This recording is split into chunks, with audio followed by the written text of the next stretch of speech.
Marching Morons by C.M. Kornbluth, narrated by Insomnia Audiobooks. In the country of the blind, the one-eyed man, of course, is king. But how about a live wire, a smart businessman, in a civilization of 100% pure chumps? Some things had not changed. A potter's wheel was still a potter's wheel, and clay was still clay. Ephraim Hawkins had built his shop near Goose Lake, which had a narrow band of good fat clay and a narrow beach of white sand. He fired 3 bottle-nosed kilns with willow charcoal from the woodlot. The woodlot was also useful for long walks while the kilns were cooling. If he let himself stay within sight of them, he would open them prematurely, impatient to see how some new shape or glaze had come through the fire. And ping, the new shape or glaze would be good for nothing but the shard pile back of his slip tanks. A business conference was in full swing in his shop, a modest cube of brick tile-roofed as the Chicago-Los Angeles rocket thundered overhead, very noisy, very swept back, very fiery jets, shaped as sleekly swift-looking as an airborne barracuda. The buyer from Marshall Fields was turning over a black-glazed 1-liter carafe, nodding approval with his massive, handsome head. "This is real pretty," he told Hawkins and his own secretary, Gomez Laplace. "This has got lots of what you call real aesthetic principles." "Yeah, it is real pretty." "How much?" the secretary asked the potter. $7.50 each in dozen lots, said Hawkins. "I ran up 15 dozen last month." "They are real aesthetic," repeated the buyer from Fields. "I will take them all." "I don't think we can do that, doctor," said the secretary. "They'd cost us $1,350. That would leave only $532 in our quarter's budget. And we still have to run down to East Liverpool to pick up some cheap dinner sets." "Dinner sets?" asked the buyer, his big face full of wonder. "Dinner sets. The department's been out of them for 2 months now. Mr. Garvey Seabright got pretty nasty about it yesterday, remember?" "Garvey Seabright, that meat-headed blue-nose," the buyer said contemptuously. "He don't know nothing about aesthetics. Why for don't he let me run my own department?" His eye fell on a stray copy of Wambazamo comics, and he sat down with it. An occasional deep chuckle or grunt of surprise escaped him as he turned the pages. Uninterrupted, the potter and the buyer's secretary quickly closed a deal for 2 dozen of the liter carafes. "I wish we could take more," said the secretary, "but you heard what I told him. We've had to turn away customers for ordinary dinnerware because he shot the last quarter's budget on some Mexican piggy banks some equally enthusiastic importer stuck him with. The 5th floor is packed solid with them. I'll bet they look mighty aesthetic. They're painted with purple cacti." The potter shuddered and caressed the glaze of the sample carafe. The buyer looked up and rumbled, "Ain't you dummies through yakking yet? What good's a secretary for if he don't take the burden of the tale off in my back, har? We're all through, doctor. Are you ready to go?" The buyer grunted peevishly, dropped Wambazambo comics on the floor, and led the way out of the building and down the log corduroy road to the highway. His car was waiting on the concrete. It was, like all contemporary cars, too low slung to get over the logs. He climbed down into the car and started the motor with a tremendous sparkle and roar. "Gomez Laplace," called out the potter under cover of the noise. "Did anything come of the radiation program they were working on the last time I was on duty at the pole?" "The same old fallacy," said the secretary gloomily. "It stopped us on mutation, it stopped us on culling, it stopped us on segregation, and now it's stopped us on hypnosis. Well, I'm scheduled back to the grind in 9 days. Time for another firing right now. I've got a new luster to try. I'll miss you. I shall be vacationing, running the drafting room of the New Century Engineering Corporation in Denver. They're going to put up a 200-story office building, and naturally somebody's got to be on hand." "Naturally," said Hawkins with a sour smile.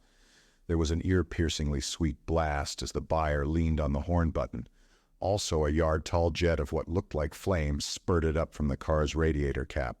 The car's power plant was a gas turbine and had no radiator. "I'm coming, doctor," said the secretary dispiritedly. He climbed down into the car and it whooshed off with much flame and noise.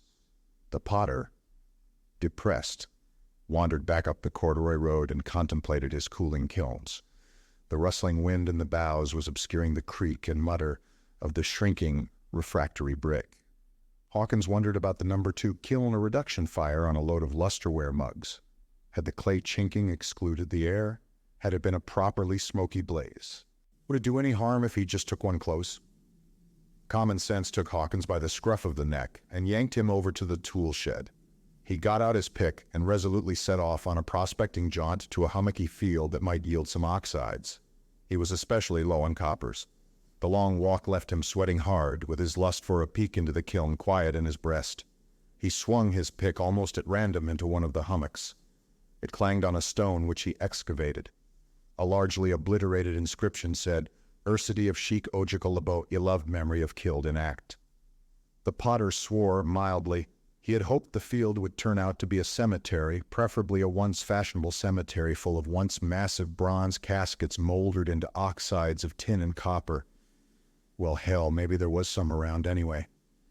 He headed lackadaisically for the second largest hillock and sliced into it with his pick. There was a stone to undercut and topple into a trench, and then the potter was very glad he'd stuck at it. His nostrils were filled with the bitter smell, and the dirt was tinged with the exciting blue of copper salts. The pick went clang. Hawkins, puffing, pried up a stainless steel plate that was quite badly stained and was also marked with incised letters. It seemed to have pulled loose from rotting bronze. There were rivets on the back that brought up flakes of green patina. The potter wiped off the surface dirt with his sleeve, turned it to catch the sunlight obliquely, and read, "Honest John Barlow." Honest John, famed in university annals, represents a challenge which medical science has not yet answered. Revival of a human being accidentally thrown into a state of suspended animation. In 1988, Mr. Barlow, a leading Evanston real estate dealer, visited his dentist for treatment of an impacted wisdom tooth. His dentist requested and received permission to use the experimental anesthetic cyclopyridimethanol B7, developed at the university. After administration of the anesthetic, the dentist resorted to his drill. By freakish mischance, a short circuit in his machine delivered 220 volts of 60 cycle current into the patient. In a damage suit instituted by Mrs. Barlow against the dentist, the university, and the makers of the drill, a jury found for the defendants. Mr. Barlow never got up from the dentist's chair and was assumed to have died of poisoning, electrocution, or both. Morticians preparing him for embalming discovered, however, that their subject was, though certainly not living, just as certainly not dead.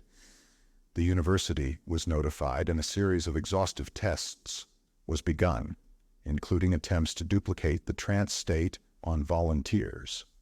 After a bad run of 7 cases which ended fatally, the attempts were abandoned. Honest John was long an exhibit at the University Museum and livened many a football game as mascot of the university's Blue Crushers. The bounds of taste were overstepped, however, when a pledge to Sigma Delta Chi was ordered in 03 to kidnap Honest John from his loosely guarded glass museum case and introduce him into the Rachel Swanson Memorial Girls Gymnasium shower room. On May 22, 2003, the University Board of Regents issued the following order.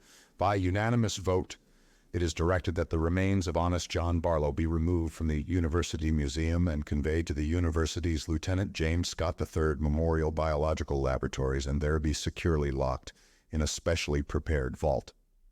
It is further directed that all possible measures for the preservation of these remains be taken by the laboratory administration and that access to these remains be denied to all persons except qualified scholars authorized in writing by the board. The board reluctantly takes this action in view of recent notices and photographs in the nation's press, which, to say the least, reflect but small credit upon the university. It was far from his field, but Hawkins understood what had happened, an early and accidental blundering onto the bare bones of the Levantman shock anesthesia, which had since been replaced by other methods.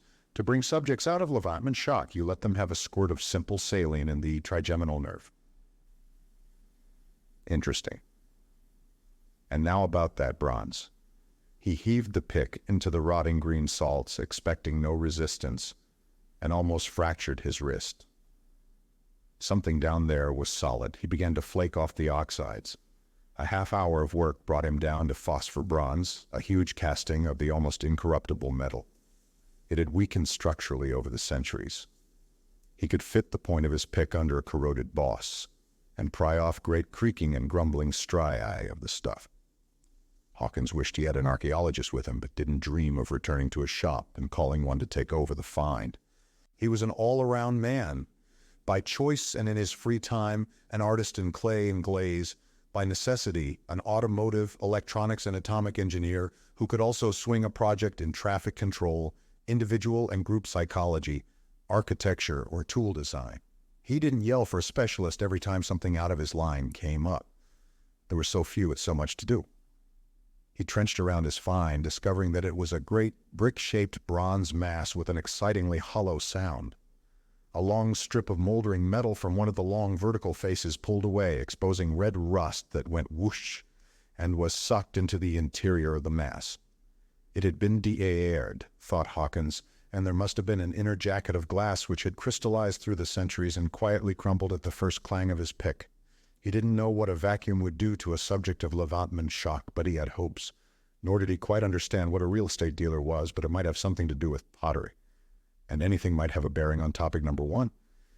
He flung his pick out of the trench, climbed out, and set off at a dog trot for his shop. A little rummaging turned up a hypo, and there was a plastic container of salt in the kitchen. Back at his dig, he chipped for another half hour to expose the juncture of lid and body. The hinges were hopeless. He smashed them off. Hawkins extended the telescopic handle of the pick for the best leverage, fitted its point into a deep pit, set its built-in fulcrum, and heaved. 5 more heaves, and he could see, inside the vault, what looked like a dusty marble statue. 10 more, and he could see that it was the naked body of honest John Barlow, Evanston real estate dealer, uncorrupted by time. The potter found the apex of the trigeminal nerve with his needle's point and gave him 60 cc. In an hour, Barlow's chest began to pump. In another hour, he rasped, "Did it work?" "Did it," muttered Hawkins. Barlow opened his eyes and stirred, looked down, turned his hands before his eyes. "I'll sue!" he screamed. "My clothes, my fingernails!" A horrid suspicion came over his face, and he clapped his hands to his hairless scalp. "My hair," he wailed. "I'll sue you for every penny you've got. That release won't mean a damn thing in court. I didn't sign away my hair and clothes and fingernails." "They'll grow back," said Hawkins casually. "Also your epidermis. Those parts of you weren't alive, you know, so they weren't preserved like the rest of you. I'm afraid the clothes are gone, though." "What is this, the university hospital?" demanded Barlow. "I want a phone." "No, you phone. Tell my wife I'm all right, and tell Sam Immerman he's my lawyer to get over here right away. Greenleaf 74022. Ow!" He had tried to sit up, and a portion of his pink skin rubbed against the inner surface of the casket, which was powdered by the ancient crystallized glass. "What the hell did you guys do? Boil me alive, or you're going to pay for this." "You're all right," said Hawkins, wishing now he had a reference book to clear up several obscure terms. "Your epidermis will start growing immediately. You're not in the hospital. Look here." He handed Barlow the stainless steel plate that had labeled the casket. After a suspicious glance, the man started to read. Finishing, he laid the plate carefully on the edge of the vault and was silent for a spell. "Poor Verna," he said at last. "It doesn't say whether she was stuck with the court costs. Do you happen to know?" "No," said the potter. "All I know is what was on the plate and how to revive you. The dentist accidentally gave you a dose of what we call Levantman shock anesthesia. We haven't used it for centuries. It was powerful but too dangerous." "Centuries," brooded the man. "Centuries. I'll bet Sam swindled her out of her eye teeth. Poor Verna. How long ago was it?" "What year is this?" Hawkins shrugged. "We call it 7B 936. That's no help to you. It takes a long time for these metals to oxidize." "Like that movie," Barlow muttered. "Who would have thought it, poor Verna?" He blubbered and sniffled, reminding Hawkins powerfully of the fact that he had been found under a flat rock. Almost angrily, the potter demanded, "How many children did you have?" "None yet," sniffed Barlow. "My first wife didn't want them, but Verna wanted one. But we're going to wait until we were going to wait until—" "Of course," said the potter, feeling a savage desire to tell him off, blast him to hell and gone for his work, but he choked it down. There was the problem to think of. There was always the problem to think of, and this poor blubberer might unexpectedly supply a clue. Hawkins would have to pass him on. "Come along," Hawkins said. "My time is short." Barlow looked up, outraged. "How can you be so unfeeling?" "I'm a human being, like..." The Los Angeles-Chicago rocket thundered overhead, and Barlow broke off in mid-complaint. "Beautiful," he breathed, following it with his eyes. "Beautiful." He climbed out of the vault, too interested to be pained by its roughness against his infantile skin. "After all," he said briskly, "this should have its sunny side.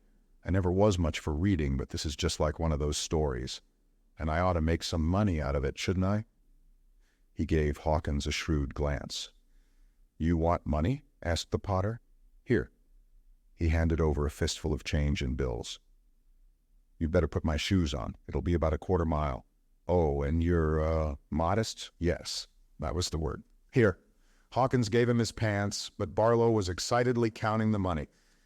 85, 86, and it's dollars too. I thought it'd be credits or whatever they call them, e pluribus unum and liberty, just different faces.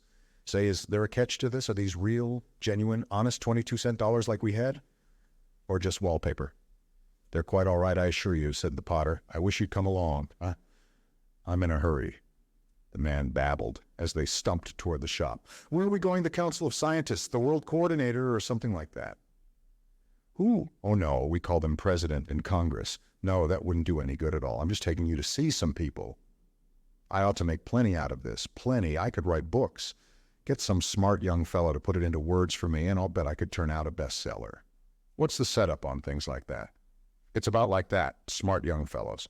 But there aren't any bestsellers anymore. People don't read much nowadays. We'll find something equally profitable for you to do."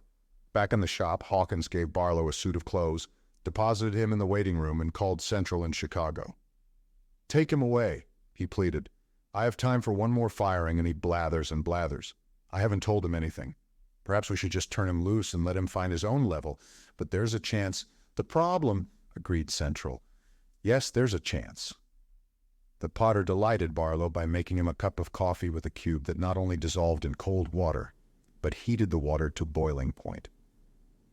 Killing time, Hawkins chatted about the rocket Barlow had admired and had to haul himself up short. He had almost told the real estate man what its top speed really was, almost indeed revealed that it was not a rocket. He regretted, too, that he had so casually handed Barlow a couple of $100. The man seemed obsessed with fear that they were worthless since Hawkins refused to take a note or IOU or even a definite promise of repayment. But Hawkins couldn't go into details, and was very glad when a stranger arrived from Central. "Tinny Pete, from Algeciras," the stranger told him swiftly as the two of them met at the door. "Psychist for Poprub, Pulsine Special Overtake Barlow." "Thank heaven," said Hawkins. "Barlow," he told the man from the past, "this is Tinny Pete. He's going to take care of you and help you make lots of money."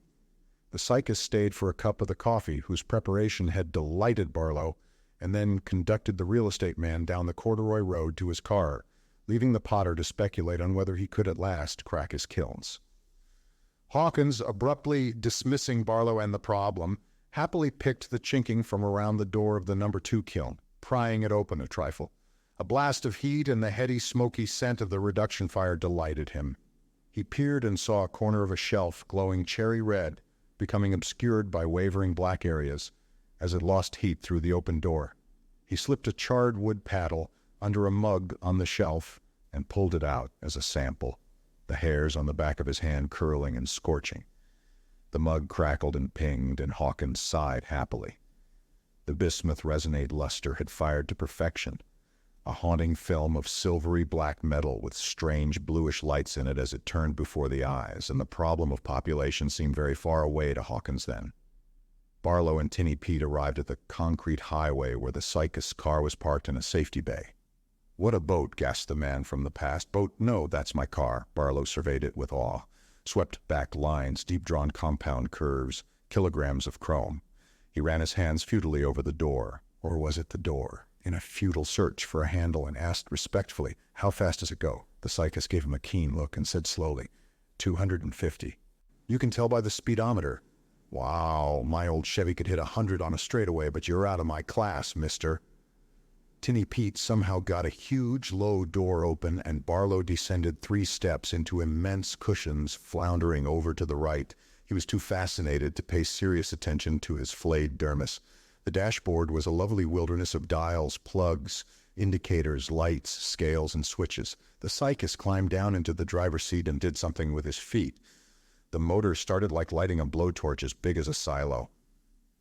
Wallowing around in the cushions, Barlow saw through a rear-view mirror a tremendous exhaust filled with brilliant white sparkles.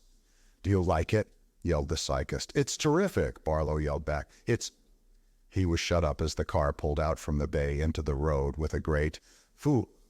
Ohm!" A gale roared past Barlow's head, though the windows seemed to be closed. The impression of speed was terrific. He located the speedometer on the dashboard and saw it climb past 90, 100, 150, 200. "Fast enough for me," yelled the psychist, noting that Barlow's face fell in response. "Radio?" He passed over a surprisingly light object like a football helmet with no trailing wires and pointed to a row of buttons. Barlow put on the helmet, glad to have the roar of air stilled, and pushed a push button. It lit up satisfyingly, and Barlow settled back even farther for a sample of the brave new world's supermodern taste in ingenious entertainment. "Take it and stick it," a voice roared in his ears. He snatched off the helmet and gave the psychist an injured look. Tinny Pete grinned and turned a dial associated with the push-button layout. The man from the past donned the helmet again and found the voice had lowered to normal. "The show of shows, the super show, the super-duper show, the quiz of quizzes. Take it and stick it." There were shrieks of laughter in the background. Here we got the contest tents all ready to go. You know how we work it. I hand a contest tent a triangle-shaped cutout, and like that down the line. Now we got these here boards. They got cutout places the same shape as the triangles and things, only they're all different shapes. And the first contest tent that sticks the cutouts into the board, he wins. "Now I'm going to interview the first contest tent. Right here, honey, what's your name?" "Name? How'd I like that, folks? She don't remember her name, huh? Would you buy that for a quarter?" The question was spoken with arch significance, and the audience shrieked, howled, and whistled its appreciation. It was dull listening when you didn't know the punchlines and catchlines. Barlow pushed another button, with his free hand ready at the volume control. Latest from Washington. It's about Senator Hull Mendoza. He is still attacking the Bureau of Fisheries. The North California syndicalist says he got affidavits that John Kingsley Schultz is a blue nose from way back. He didn't publistat the affidavits, but he says they say that Kingsley Schultz was saw at blue nose meetings in Oregon State College and later at Florida University. Kingsley Schultz says he got to confess he did major in fly casting at Oregon and got his PhD in game fish at Florida. And here's a quote from Kingsley Schultz. "Hull Mendoza, don't know what he's talking about. He should drop dead." Unquote. Hull Mendoza says he won't publistat the affidavits to protect his sources. He says they were sworn by 3 former employees of the Bureau, which was fired for incompetence and incompatibility by Kingsley Schultz. Elsewhere, there was the usual run of traffic accidents. A 3-way pileup of cars on Route 66 going out of Chicago took 12 lives. The Chicago-Los Angeles morning rocket crashed and exploded in the Mojave, whatever you call it, desert. All the 94 people aboard got killed. A Civil Aeronautics Authority investigator on the scene says that the pilot was buzzing herds of sheep and didn't pull out in time. Hey, here's a hot one from New York. A diesel tug run wild in the harbor while the crew was below and shoved in the port bow of the luxury liner SS Placentia. It says the ship filled and sank, taking the lives of an STI mated, 180 passengers and 50 crew members. 6 divers was sent down to study the wreckage, but they died too when their suits turned out to be full of little holes. "And here is a bulletin I just got from Denver. It seems—" Barlow took off the headset uncomprehendingly. "He seemed so callous," he yelled at the driver. "I was listening to a newscast." Tinny Pete shook his head and pointed at his ears. The roar of air was deafening. Barlow frowned baffledly and stared out of the window. A glowing sign said, "Moogs, would you buy it for a quarter?" He didn't know what Moogs was or were. The illustration showed an incredibly proportioned girl, 99.9% naked, writhing passionately in animated full color. The roadside jingle was still with him, but with a new feature. Radar or something spotted the car and alerted the lines of the jingle. Each in turn sped along a roadside track, even with the car, so it could be read before the next line was alerted. If there's a girl you want to get deflocculize unromantic sweat. Armpedo. Another animated job in 2 panels, the familiar before and after. The first said just any cigar, and was illustrated with a 2-person domestic tragedy of a wife holding her nose while her coarse and red-faced husband puffed a slimy-looking rope. The second panel glowed, "Hora vuelta abajo," and was illustrated with Barlow blushed and looked at his feet until they had passed the sign. "Coming into Chicago," bawled Tinny Pete. Other cars were showing up, all of them dreamboats. Watching them, Barlow began to wonder if he knew what a kilometer was exactly. They seemed to be traveling so slowly if you ignored the roaring air past your ears and didn't let the speedy lines of the dreamboats fool you.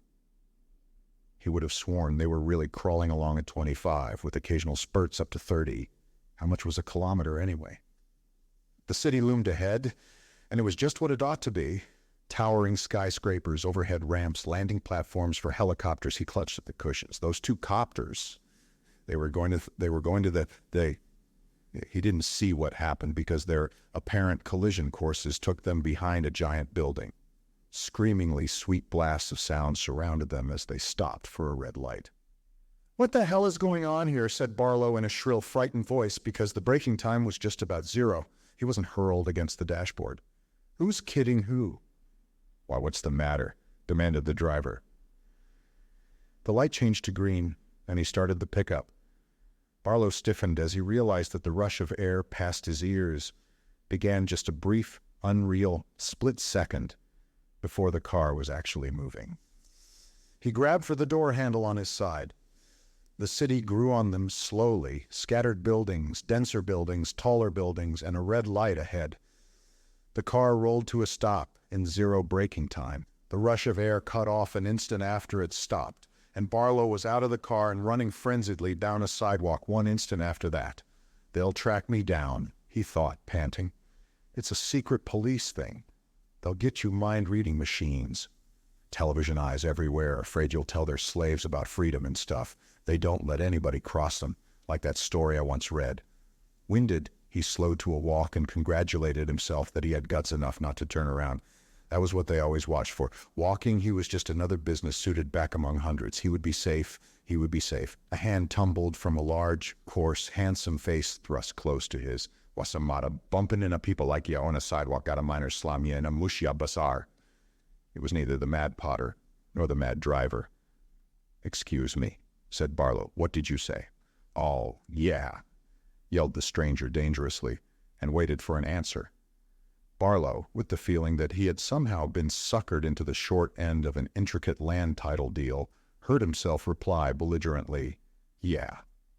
The stranger let go of his shoulder and snarled, "Oh, yeah?" "Yeah," said Barlow, yanking his jacket back into shape. "Ah," snarled the stranger with more contempt and disgust than ferocity. He added an obscenity current in Barlow's time, a standard but physiologically impossible directive, and strutted off, hulking his shoulders and balling his fists. Barlow walked on, trembling. Evidently he had handled it well enough.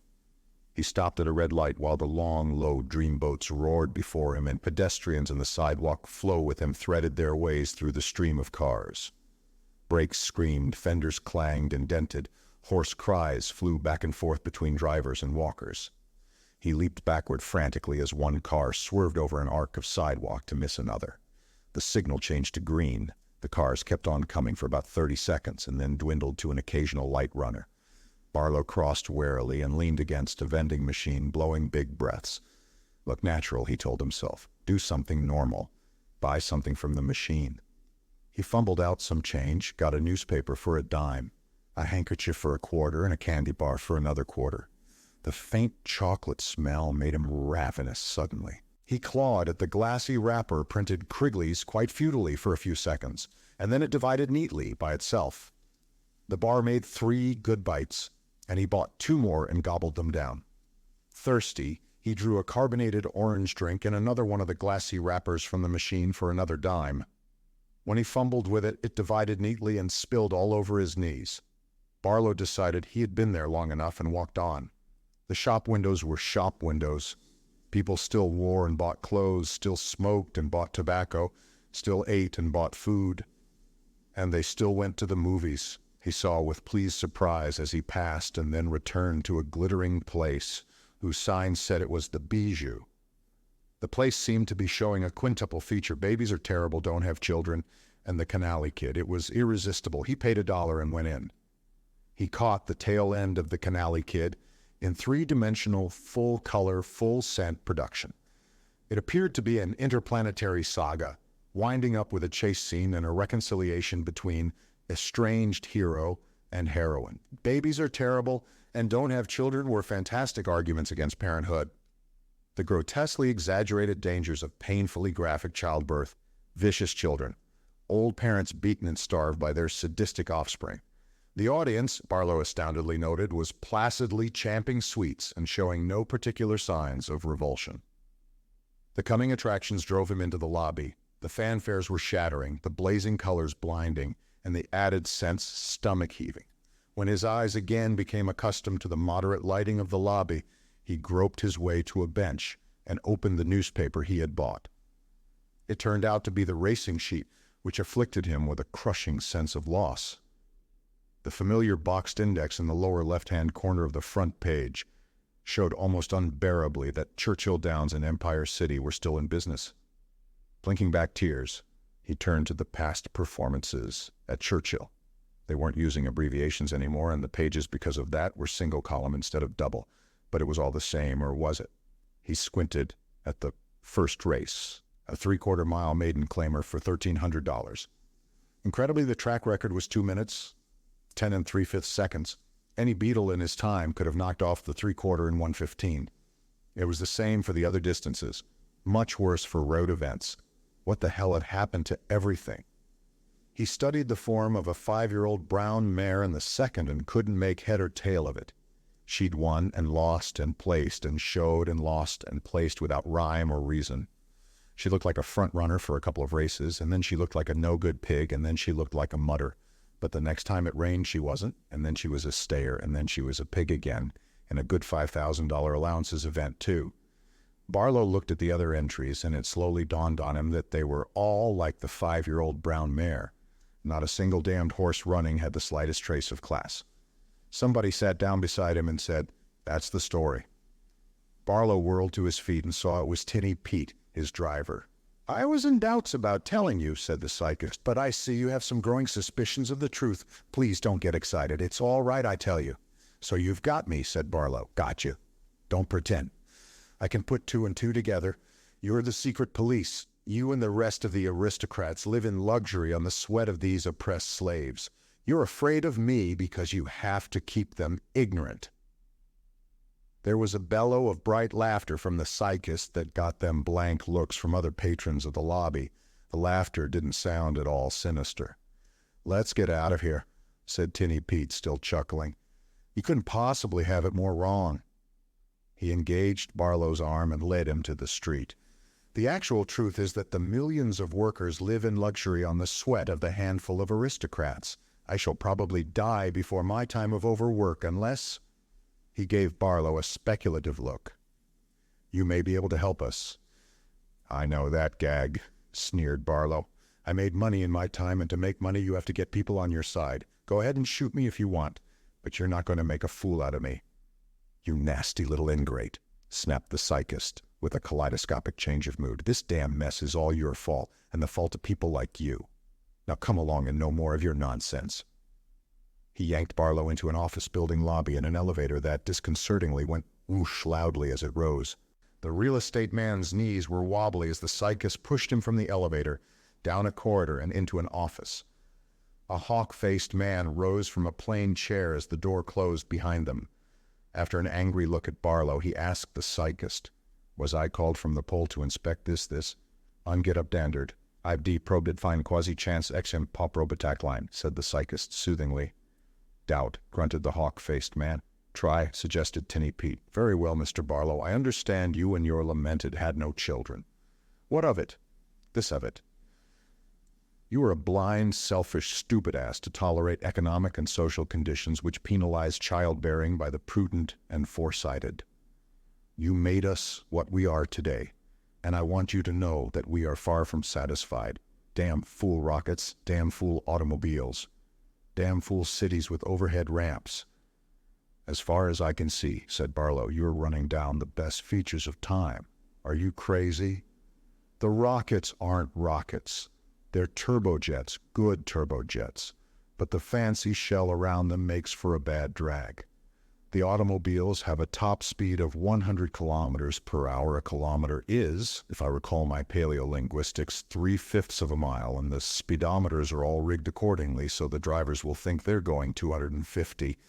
The cities are ridiculous, expensive, unsanitary, wasteful conglomerations of people who'd be better off and more productive if they were spread over the countryside.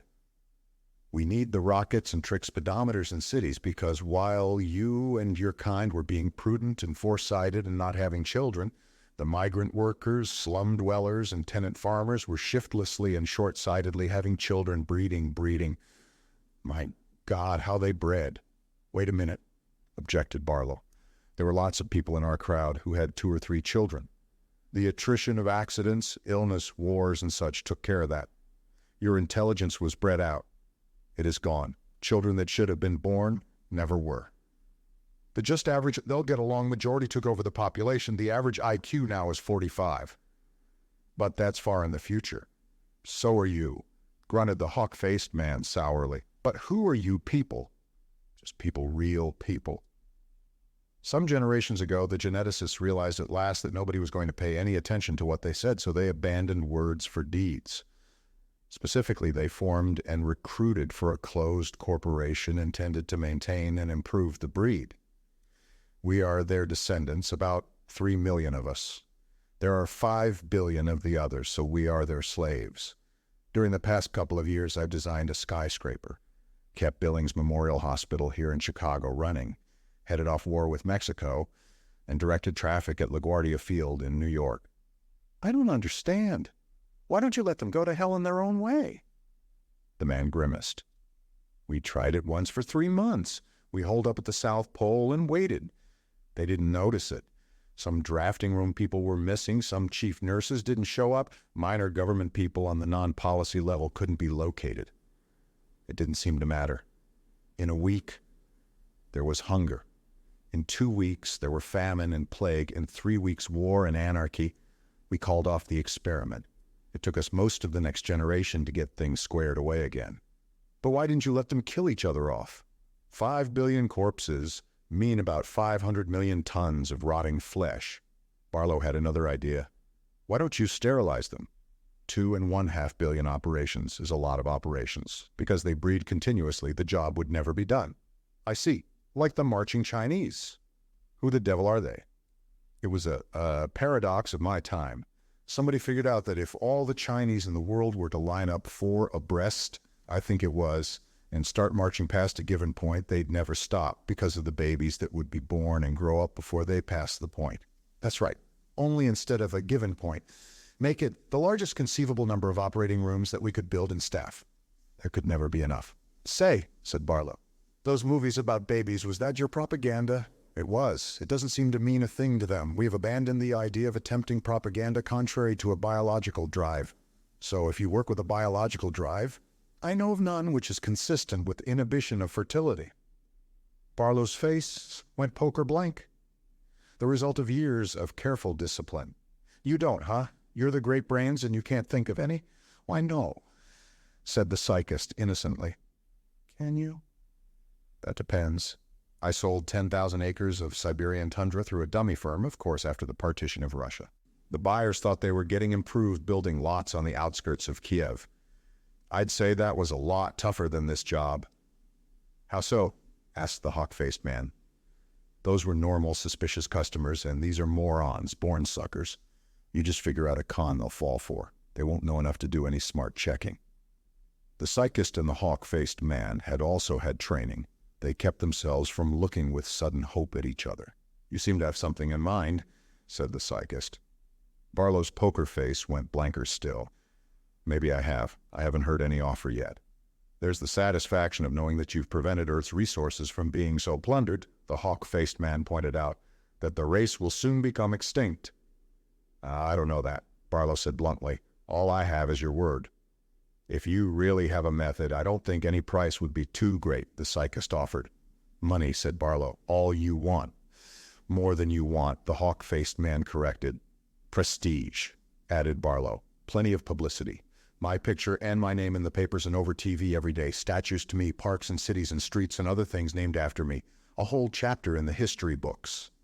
The psychist made a facial sign to the hawk-faced man that meant, oh, brother. The hawk-faced man signaled back, steady, boy.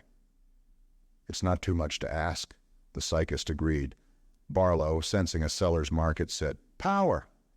Power? The hawk-faced man repeated puzzledly. Your own hydro station or nuclear pile? I mean a world dictatorship with me as dictator. Well now, said the psychist. But the hawk-faced man interrupted. It would take a special emergency act of Congress, but the situation warrants it. I think that can be guaranteed. Could you give us some indication of your plan? The psychist asked. Ever hear of lemmings? No. They were, I guess, since you haven't heard of them little animals in Norway. And every few years they'd swarm to the coast and swim out to sea until they drowned. I figure on putting some lemming urge into the population. How? I'll save that till I get the right signatures on the deal, the hawk-faced man said. I'd like to work with you on it, Barlow. My name's Ryan Ghana. He put out his hand. Barlow looked closely at the hand, then at the man's face. Ryan what? Ghana. That sounds like an African name. It is. My mother's father was a Watusi. Barlow didn't take the hand. I thought you looked pretty dark. I don't want to hurt your feelings, but I don't think I'd be at my best working with you. There must be somebody else just as well qualified, I'm sure. The psychist made a facial sign to Ryan and Ghana that meant, steady yourself, boy. Very well, Ryan and Ghana told Barlow. We'll see what arrangement can be made. It's not that I'm prejudiced, you understand. Some of my best friends. Mr. Barlow, don't give it another thought. Anybody who could pick on the lemming analogy is going to be useful to us. And so he would, thought Ryan and Ghana, alone in the office after Tinny Pete had taken Barlow up to the helicopter stage. So he would. Pop Rob had exhausted every rational attempt, and the new Pop Rob attack lines would have to be irrational or sub-rational. This creature from the past, with his lemming legends and his improved building lots, would be a fountain of precious, vicious self-interest. Ryan and Ghana sighed and stretched. He had to go and run the San Francisco subway. Summoned early from the pole to study Barlow, he'd left unfinished a nice little theorem.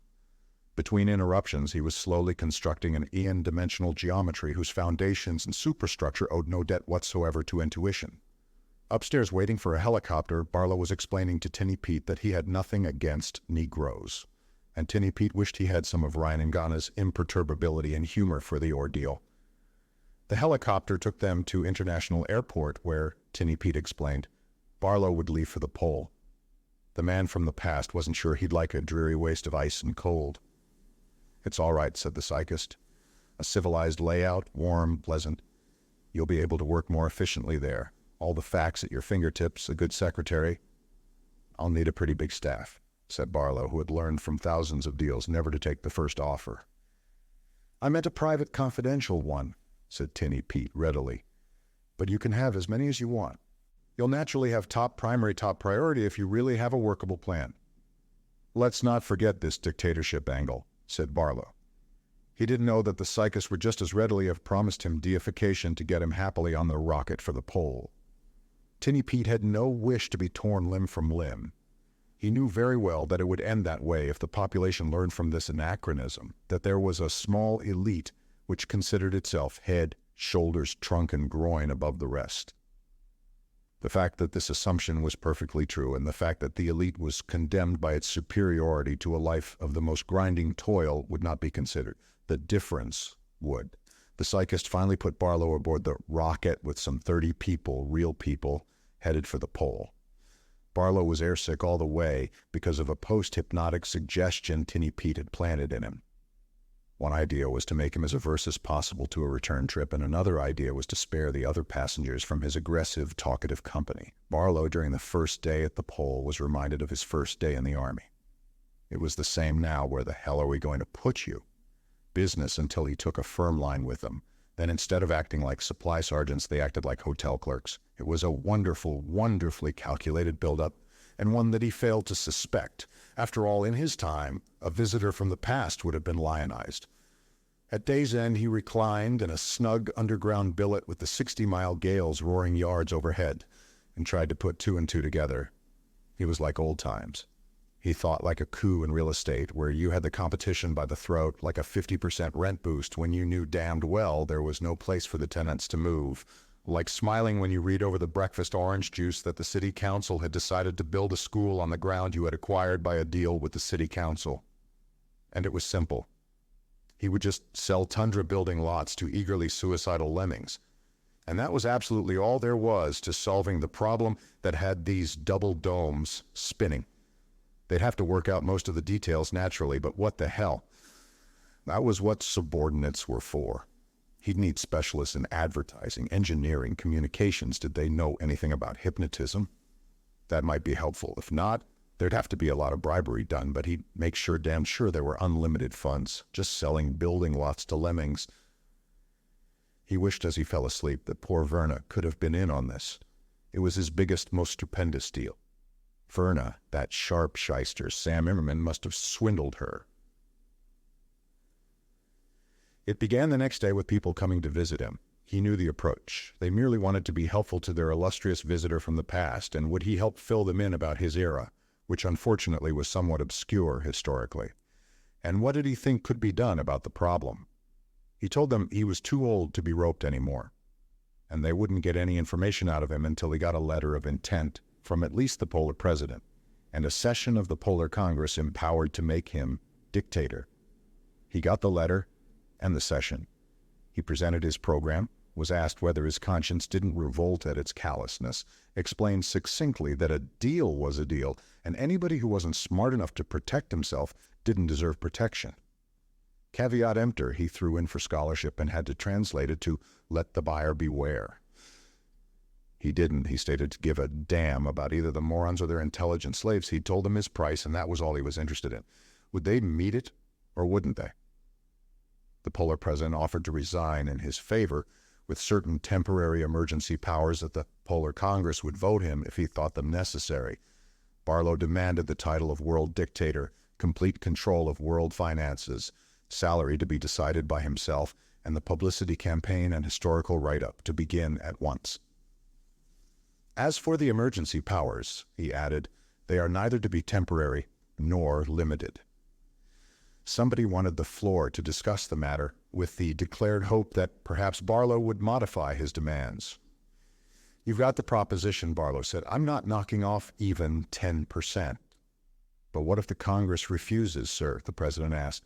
Then you can stay up here at the pole and try to work it out yourselves. I'll get what I want from the morons.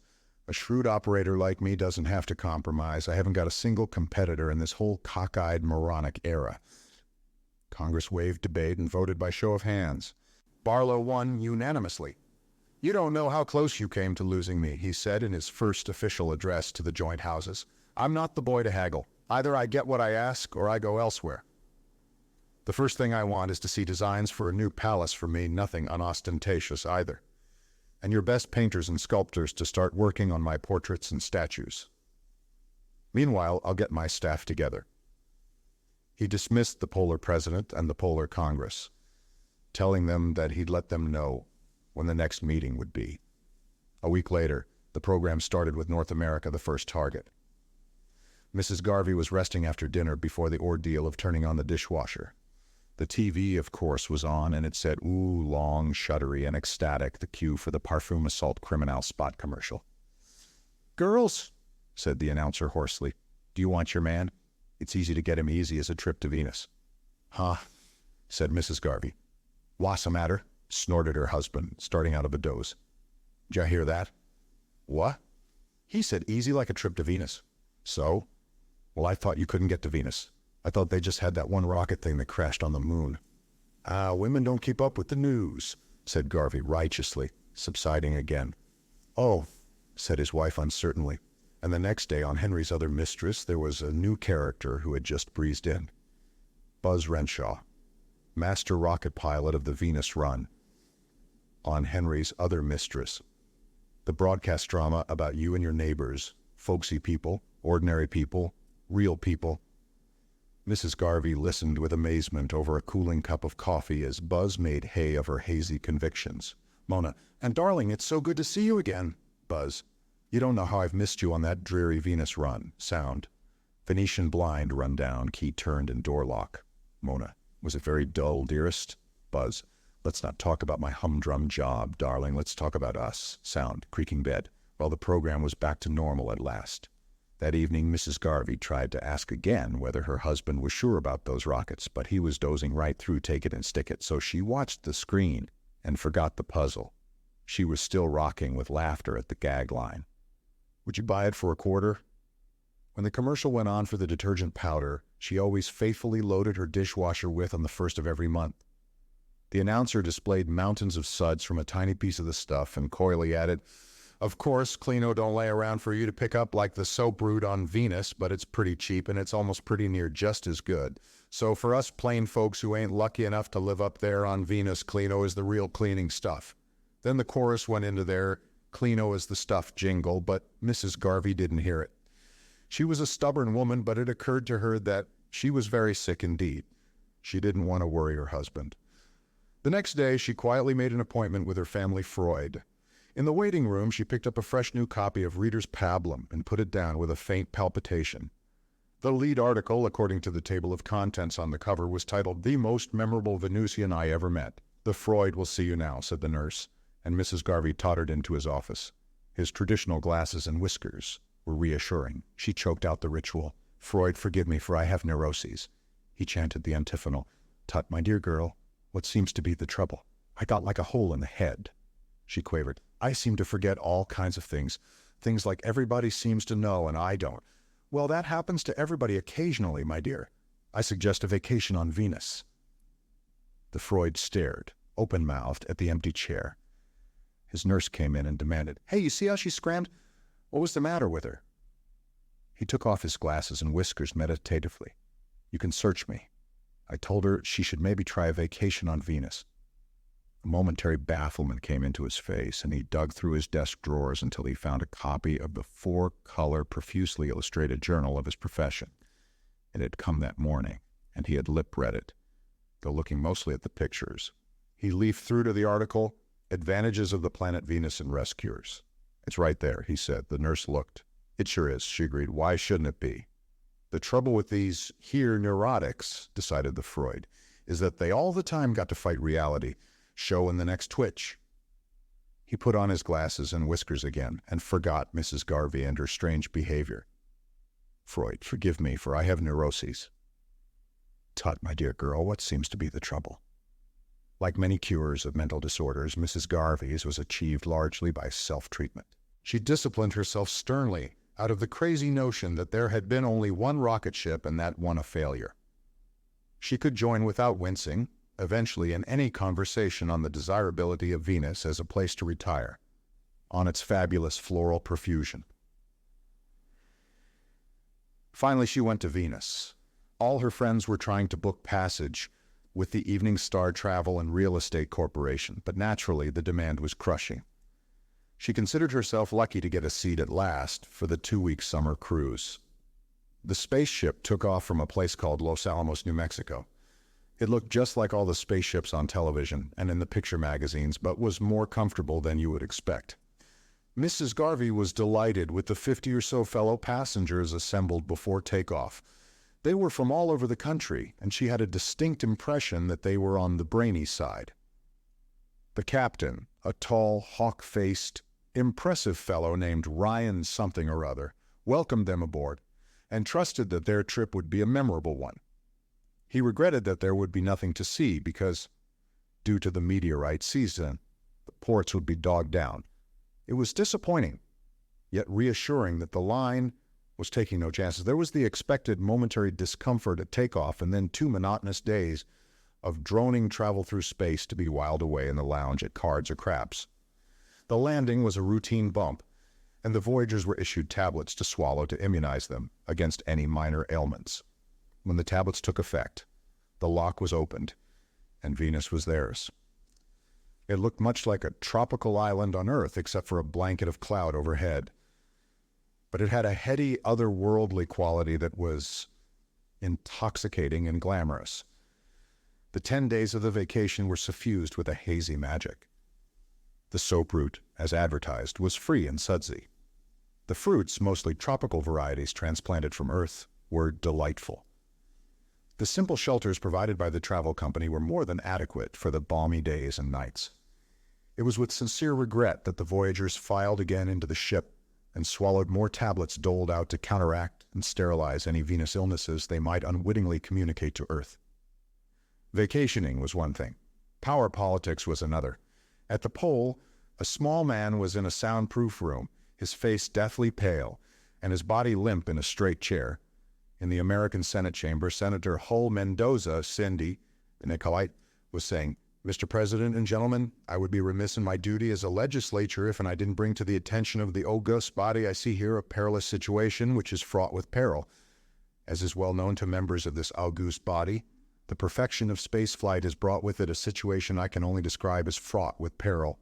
Mr. President and gentlemen, now that swift American rockets now traverse the trackless void of space between this planet and our nearest planetarial neighbor in space, and gentlemen, I refer to Venus, the star of dawn, the brightest jewel in fair Vulcan's diadem now, I say I want to inquire what steps are being taken to colonize Venus with a vanguard of patriotic citizens like those Minutemen of yore.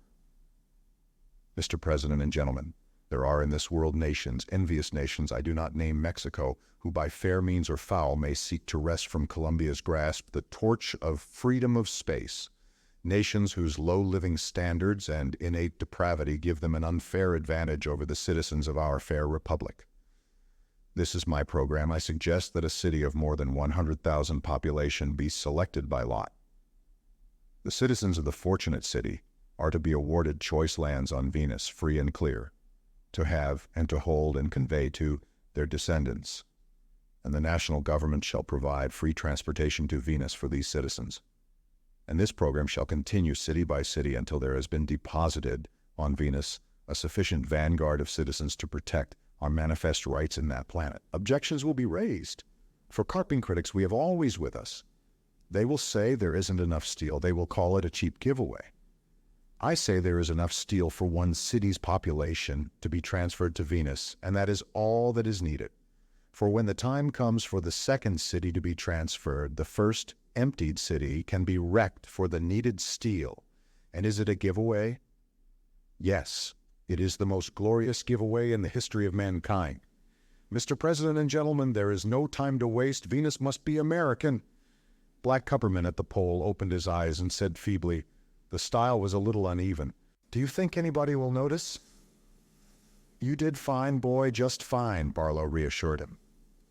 Hull Mendoza's bill became law. Drafting machines at the South Pole were busy around the clock, and the Pittsburgh steel mills spewed millions of plates into the Los Alamos spaceport of the Evening Star Travel and Real Estate Corporation. It was going to be Los Angeles for logistic reasons, and the three most accomplished psychokineticists went to Washington and mingled in the crowd at the drawing to make certain that the Los Angeles capsule slithered into the fingers of the blindfolded senator. Los Angeles loved the idea, and a forest of spaceships began to blossom in the desert. They weren't very good spaceships, but they didn't have to be. A team at the pole worked at Barlow's direction on a mail setup. There would have to be letters to and from Venus to keep the slightest taint of suspicion from arising. Luckily, Barlow remembered that the problem had been solved once before by Hitler. Relatives of persons incinerated in the furnaces of Lublin or Majdanek continued to get cheery postal cards. The Los Angeles flight went off on schedule, under tremendous press, newsreel, and television coverage. The world cheered the gallant Angelinos who were setting off on their patriotic voyage to the land of milk and honey. The forest of spaceships thundered up and out of sight without untoward incident. Billions envied the Angelinos, cramped and on short rations though they were. Wreckers from San Francisco, whose capsule came up second, moved immediately into the City of the Angels for the scrap steel their own flight would require. Senator Hull Mendoza's constituents could do no less. The president of Mexico, hypnotically alarmed at this extension of Yankee imperialismo beyond the stratosphere, launched his own Venus colony program. Across the water it was England versus Ireland, France versus Germany, China versus Russia, India versus Indonesia. Ancient hatreds grew into the flames that were rocket ships assailing the air by hundreds daily. Dear Ed, how are you? Sam and I are fine and hope you're fine. Is it nice up there like they say with food and close grown on trees? I drove by Springfield yesterday and it sure looked funny, all the buildings down, but of course it is worth it. We have to keep the greasers in their place. Do you have any trouble with them on Venus? Drop me a line sometime, your loving sister Alma. Dear Alma, I am fine and hope you are fine. It is a fine place here, fine climate and easy living. The doctor told me today that I seem to be 10 years younger. He thinks there is something in the air here keeps people young. We do not have much trouble with the greasers here. They keep to themselves. It is Just a question of us outnumbering them and staking out the best places for the Americans. In South Bay, I know a nice little island that I have been saving for you and Sam with lots of blanket trees and ham bushes. Hoping to see you and Sam soon, your loving brother Ed. Sam and Alma were on their way shortly. Pop Rob got a dividend in every nation after the emigration had passed the halfway mark. The lonesome stay-at-homes were unable to bear the melancholy of a low population density. Their conditioning had been to swarms of their kin. After that point, it was possible to foist off the crudest stripped-down accommodations on would-be emigrants. They didn't care. Black Cupperman did a final job on President Hull Mendoza, the last job that genius of hypnotics would ever do on any moron, important or otherwise. Hull Mendoza, panic-stricken by his presidency over an emptying nation, joined his constituents, the Independents, aboard which traveled the national government of America. Was the most elaborate of all the spaceships, bigger, more comfortable, with a lounge that was handsome, though cramped, and cloakrooms for senators and representatives. It went, however, to the same place as the others, and Black Cupperman killed himself, leaving a note that stated he couldn't live with my conscience. The day after the American president departed, Barlow flew into a rage. Across his specially built desk were supposed to flow all Pop Rob high-level documents, and this outrageous thing called Pop Rob term apparently had got into the executive stage before he had even had a glimpse of it. He buzzed for Rogus Smith, his statistician. Rogus Smith seemed to be at the bottom of it. Pop Rob term seemed to be about first and second and third derivatives, whatever they were. Barlow had a deep distrust of anything more complex than what he called an average. While Rugg Smith was still at the door, Barlow snapped, "What's the meaning of this? Why haven't I been consulted? How far have you people got, and why have you been working on something I haven't authorized?" "Didn't want to bother you, Chief," said Rugg Smith. "It was really a technical matter, kind of a final cleanup. Want to come and see the work?" Mollified, Barlow followed his statistician down the corridor. "You still shouldn't have gone ahead without my okay," he grumbled. "Where the hell would you people have been without me?" "That's right, Chief. We couldn't have swung it ourselves. Our minds just don't work that way. And all that stuff you knew from Hitler wouldn't have occurred to us, like poor Black Cupperman." They were in a fair-sized machine shop at the end of a slight upward incline. It was cold. Rogus Smith pushed a button that started a motor, and a flood of Arctic light poured in as the roof parted slowly. It showed a small spaceship with the door open. Barlow gaped as Rogus Smith took him by the elbow, and his other boys appeared. Swenson, the engineer, Tsutsugi Duncan, his propellants man, Calb French, advertising. "In you go, Chief," said Tsutsugi Duncan. "This is Pop Rob term." "But I'm the world dictator." "You bet, Chief. You'll be in history, all right, but this is necessary, I'm afraid." The door was closed. Acceleration slammed Barlow cruelly to the metal floor. Something broke and warm, wet stuff, salty tasting, ran from his mouth to his chin. Arctic sunlight through a port suddenly became a fierce lancet stabbing at his eyes. He was out of the atmosphere. Lying twisted and broken under the acceleration, Barlow realized that some things had not changed. That Jack Ketch was never asked to dinner, however many shillings you paid him to do your dirty work. That murder will out, that crime pays only temporarily. The last thing he learned was that death is the end of pain.